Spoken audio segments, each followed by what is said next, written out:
Madre de la Iglesia, modelo para los cristianos. En el jubileo mariano, tras la procesión, el Papa Francisco, después de las imágenes e iconos procedentes de más de 51 santuarios, dijo: preelegida para ser madre, aprendió a hacerse discípula. Ella es nuestro modelo de humildad.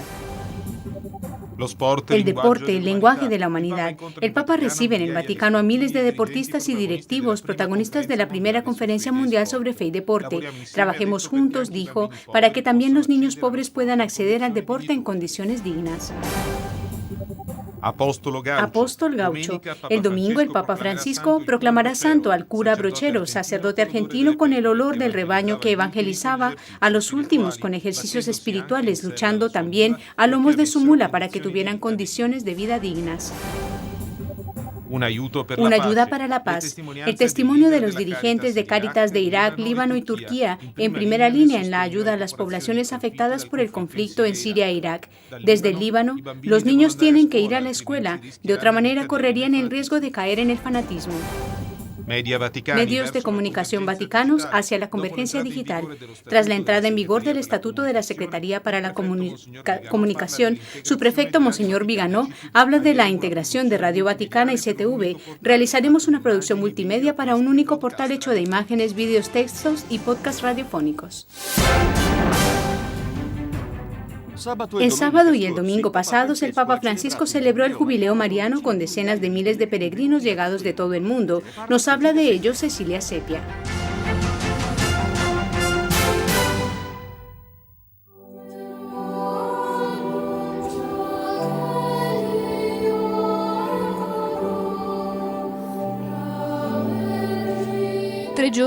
Tres días de jubileo dedicado a la Virgen María, a la que el Concilio Vaticano II hace 50 años eligió como Madre de la Iglesia, icono del auténtico discípulo de Cristo. En la vigilia del sábado, en la Plaza de San Pedro, se alternaron música, oraciones, lecturas bíblicas y danzas sagradas con historias y testimonios fuertes como el del arzobispo maronita de Alepo, Monseñor Joseph Toggi, que invoca a la Virgen cada vez que cae una bomba para que proteja a los más pequeños. Emotiva fue la procesión de las 94 delegaciones marianas con imágenes e iconos procedentes de 51 santuarios en representación de por lo menos 40 naciones, desde Nuestra Señora de Luján a la Virgen de Aparecida, desde la Saleda Czestochowa, de la Virgen de Guadalupe a la Virgen del Pilar y también de Coromoto a Nuestra Señora de Arisa, y también Fátima, Lourdes, Loreto, Pompeya y otros 20 santuarios italianos. También el icono de la Virgen de Amatrice, símbolo de la fe y de esperanza. Cerró el polícromo mosaico de tradiciones y devociones la llegada al atrio de Nuestra Señora Salus Populi Romani, imagen muy querida para el Papa Francisco, quien rezó ante ella los 5 misterios gloriosos del Rosario, rezando también por Siria y por Haití, país devastado de nuevo por el pasado huracán Matthew. La oración del Rosario es, en muchos aspectos, la síntesis de la historia de la misericordia de Dios que se transforma en historia de salvación para los que se dejan modelar por la gracia. Los misterios que pasan por delante de nosotros son gestos concretos en los que se desarrolla la acción de Dios con relación a nosotros. En el mes dedicado al Rosario, el Papa subrayó la fuerza de esta antigua oración, gracias a la cual la Madre de Misericordia nos enseña el camino. No una oración para alejarse de las preocupaciones cotidianas, al contrario, una ayuda para saber captar la presencia de Cristo en nuestra vida, como María después del anuncio del ángel, y también para seguirlo, poniéndose al servicio de los hermanos con acciones concretas capaces de cambiar el mundo. Somos discípulos, pero también misioneros y portadores de Cristo, allí donde Él nos pide que estemos presentes. Por eso, no podemos encerrar el don de su presencia dentro de nosotros. Al contrario, estamos llamados a hacer a todos partícipes de su amor, de su ternura, de su bondad, de su misericordia. Es la alegría del compartir, que no se detiene ante nada, porque lleva un anuncio de liberación y de salvación. María nos permite comprender qué significa ser discípulos de Cristo.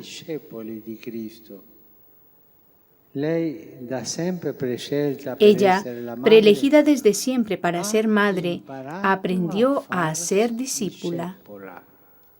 Gran participación y alegría también en la misa conclusiva del Jubileo Mariano, también en la Plaza de San Pedro, donde el Papa definió a la Virgen como modelo perfecto hacia el que mirar, subrayando otro don suyo al que todo cristiano debe aspirar, la humildad. Para aceptar la voluntad de Dios, para darle gracias después de haber recibido gracias y curaciones, porque solo el que sabe dar gracias experimenta la plenitud de la alegría.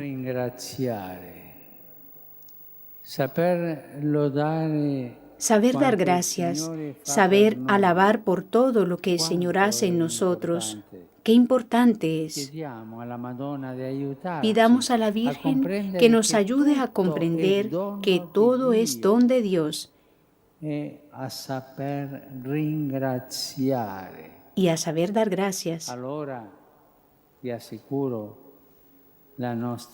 Os aseguro que entonces vuestra alegría será plena.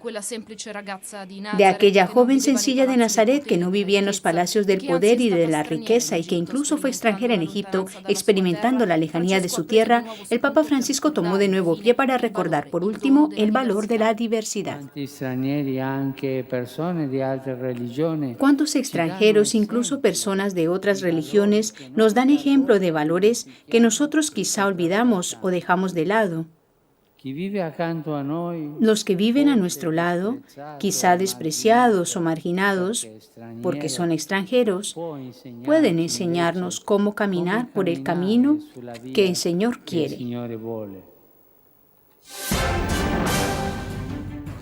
La semana pasada, en el aula Pablo VI, el Papa recibió a miles de deportistas y directivos protagonistas de la primera conferencia mundial sobre fe y deporte. De nuestra parte estaba Marco Potenziani.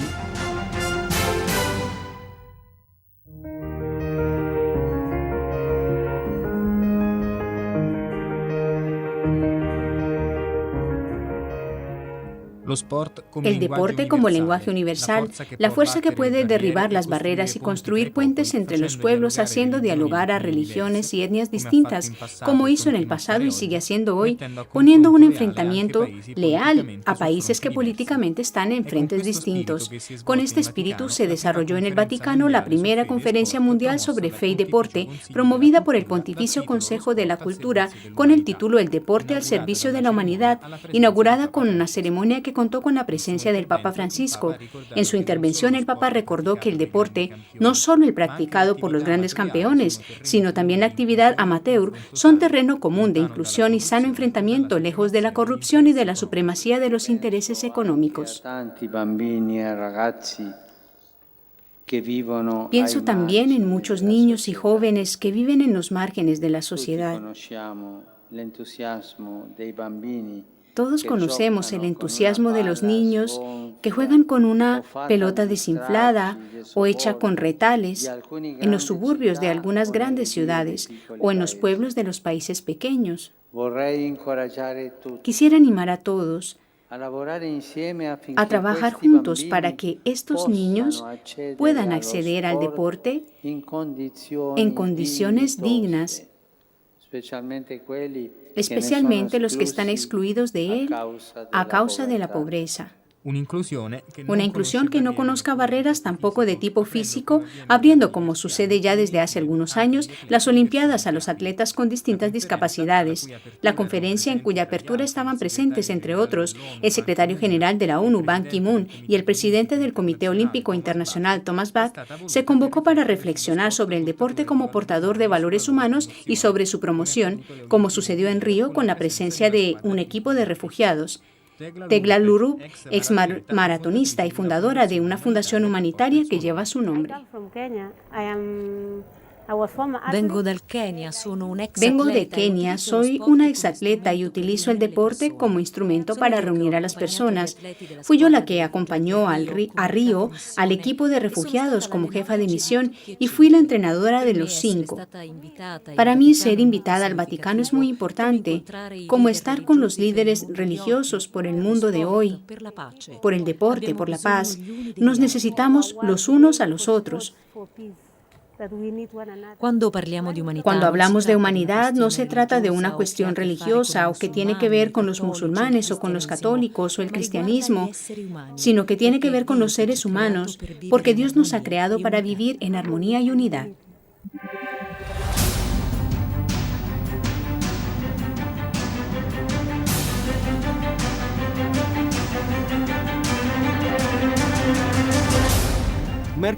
El miércoles, al final de la audiencia general, el Papa Francisco lanzó un nuevo llamamiento en favor de la paz en Siria. Imploro, dijo, con toda mi fuerza a los responsables para que se proceda a un inmediato alto el fuego, que se imponga y sea respetado por lo menos el tiempo necesario para permitir la evacuación de los civiles, especialmente de los niños, que aún están atrapados bajo los mortales bombardeos. Entre los pensamientos del pontífice, que dedicó la catequesis a las obras de misericordia corporales y espirituales, también estuvo la Jornada Internacional para la Reducción de los Desastres Naturales, que se celebró el 13 de octubre con el tema Reducir la mortalidad. Ánimo exhortó a unir los esfuerzos con perspectivas de futuro para la protección de nuestra casa común, promoviendo una cultura de prevención, también con la ayuda de los nuevos conocimientos, reduciendo los riesgos para las poblaciones vulnerables.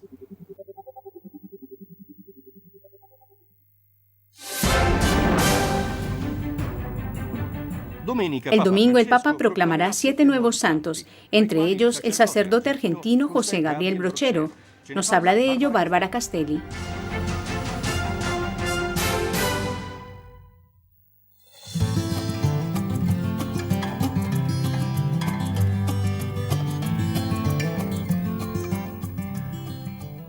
Un hombre capaz de construir puentes visibles e invisibles.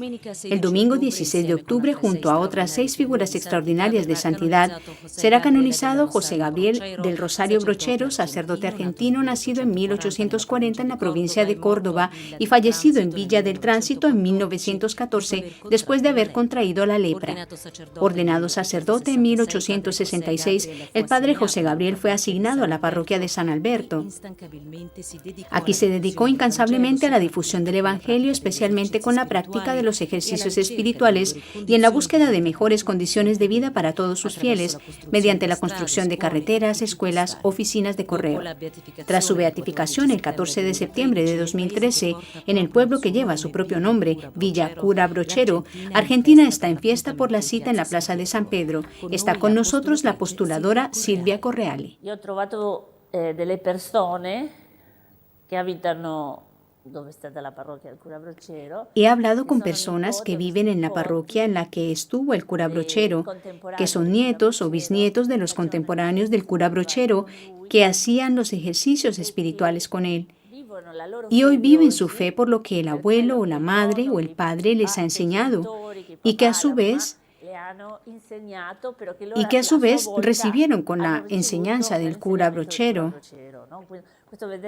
Es importante ver cómo continúa esta tradición, esta transmisión de la fe de generación en generación, en la manera como el cura Brochero les enseñó a ellos y cómo conservan esta tradición de vida cristiana como un tesoro. Se entregó completamente a todos, especialmente a los pobres y a los alejados. Un pastor con olor del rebaño, como tantas veces ha identificado el Papa Francisco la figura del buen sacerdote. Ser de periferia, estar atento a las necesidades concretas de las personas, pero también a su formación espiritual. Ser un sacerdote en salida que iba a buscar a sus parroquianos. Gastó horas y horas de su ministerio pastoral de párroco sobre la mula, recorriendo kilómetros y kilómetros, ya que él iba a visitar a todos sus parroquianos. Seguramente todo esto, ser un sacerdote de periferia, en salida, que predicaba los ejercicios espirituales de San Ignacio, clarifica con seguridad, sin necesidad de explicar nada más, la gran cercanía espiritual y sacerdotal que hay entre el Papa Francisco y el cura Brochero, que también es un punto de referencia para todos los sacerdotes argentinos, como puede serlo el Santo Cura de Ars. Nosotros no somos cristianos por una idea o por una opción étnica, repetía José Gabriel del Rosario Brochero, sino que lo somos porque hemos encontrado a Jesucristo. El entusiasmo, la alegría, la cercanía son solo algunos de los aspectos de la herencia que deja a nuestros días el sacerdote gaucho.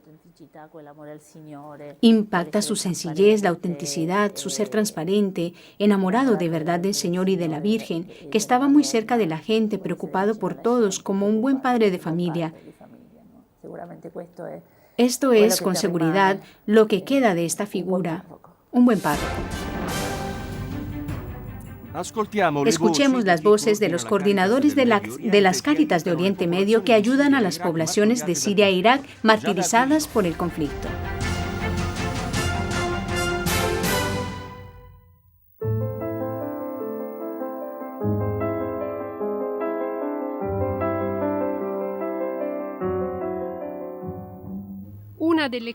Una de las crisis humanitarias más graves de las últimas décadas, que ha provocado más de 300.000 víctimas y 1 millón de heridos desde 2011 hasta hoy, se trata de la guerra en Siria e Irak, con más de 20 millones de personas que necesitan ayuda.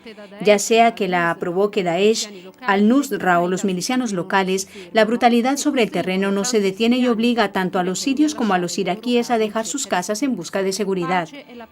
Paz es la palabra que ellos mismos repiten más a menudo, como se puso de manifiesto en la reunión de Cáritas Internacional celebrada hace unos días en el Vaticano para estudiar el trabajo de los organismos católicos en Oriente Medio.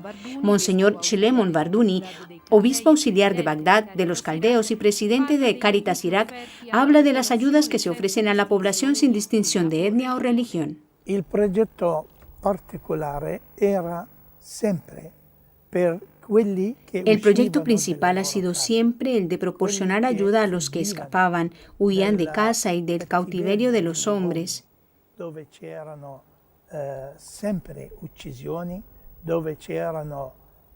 donde había asesinatos, maltratos a toda la población. Lo que hizo que se maravillasen los no cristianos, los musulmanes, los yazidíes,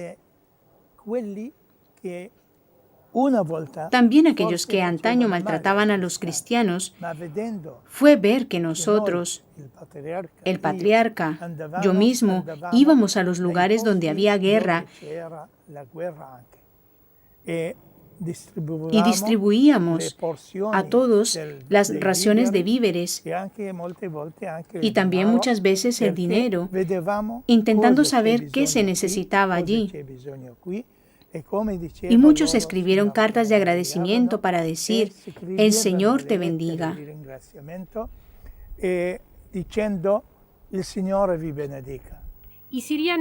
Los sirios refugiados en toda la zona de Oriente Medio son ya casi 5 millones, 1,5 millones solo en el Líbano. El padre Paul Karam, presidente de la Cáritas local, nos habla de las necesidades actuales. La comunidad internacional debe y tiene la responsabilidad de detener esta guerra, de avanzar hacia un proyecto de paz, una paz basada en la justicia. La gente necesita comida, medicinas, necesita atención médica, necesita casa. Estas son las necesidades. Además, los niños necesitan asistir a la escuela, porque si no se aseguran estos servicios, tendremos una nueva generación que puede caer, que puede ser que caiga en el fanatismo u otras cosas, con daños para la sociedad tanto libanesa como de Siria. Otro ejemplo de trabajo al lado de los que huyen es el de Cáritas Turquía. Rinaldo Mármara es su director. Si hay 3 millones de desplazados, nosotros ayudamos en 2015 a 40.000, pero como digo, siempre gota a gota se llena el mar. Lo que hacemos nosotros es ayudar en los puntos médicos, con los cupones de alimento, con ayuda psicológica a las personas que lo necesitan, un poco de todo. Además, tampoco olvidamos a los niños. Por ejemplo, estamos en Estambul y tenemos 4 escuelas que ayudan y también en otras zonas. Hacemos todo lo que hacemos con todo lo que tenemos y a partir de lo que recibimos de las Cáritas europeas y mundiales. Al micrófono de Alessandro Di Bussolo, Monseñor Vigano, prefecto de la Secretaría para la Comunicación, habla del proceso de integración de los medios de comunicación vaticanos.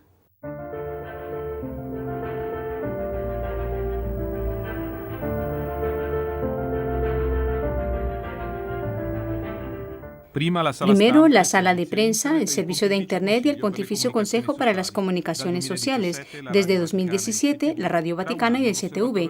Dentro de un año, el Observatorio Romano. La reorganización del sistema informativo de la Santa Sede con la integración de los distintos medios en la Secretaría para la Comunicación ya está en marcha y desde el 1 de octubre tiene una paternidad jurídica con la entrada en vigor del Estatuto del nuevo dicasterio. El 22 de septiembre, el Papa Francisco lo entregó al prefecto de la Secretaría para la Comunicación, Monseñor Darío Vegano, al secretario Monseñor Lucio Ruiz y el Consejo del Dicasterio. Como en la carta motu proprio, el actual contexto comunicativo con la que en junio de 2015 instituyó la Secretaría para la Comunicación, el Papa pidió a los dirigentes del Dicasterio que se avanzase por el camino de la integración y gestión unitaria en los distintos organismos para responder al escenario comunicativo de la convergencia digital y la interactividad. El prefecto del SPC, Monseñor Vigano, nos ilustra los próximos pasos. Desde hace 20-25 años vemos cómo las compañías de los medios de comunicación han puesto en marcha un proceso de integración. Esto por un motivo muy sencillo. Los perfiles de identidad de los dispositivos de estos medios se hacen cada vez más efímeros.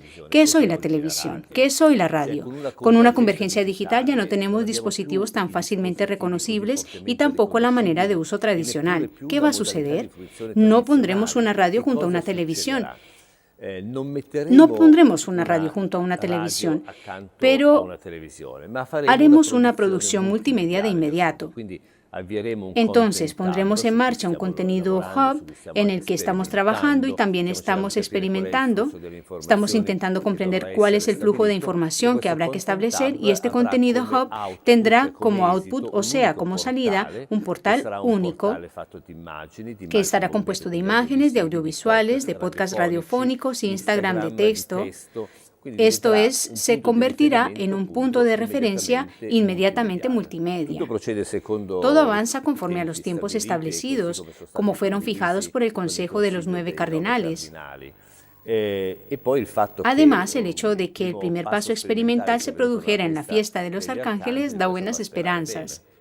En efecto, el 29 de septiembre, la Radio Vaticana y el Centro Televisivo Vaticano celebraron juntos por primera vez la fiesta de San Gabriel, patrono de las telecomunicaciones.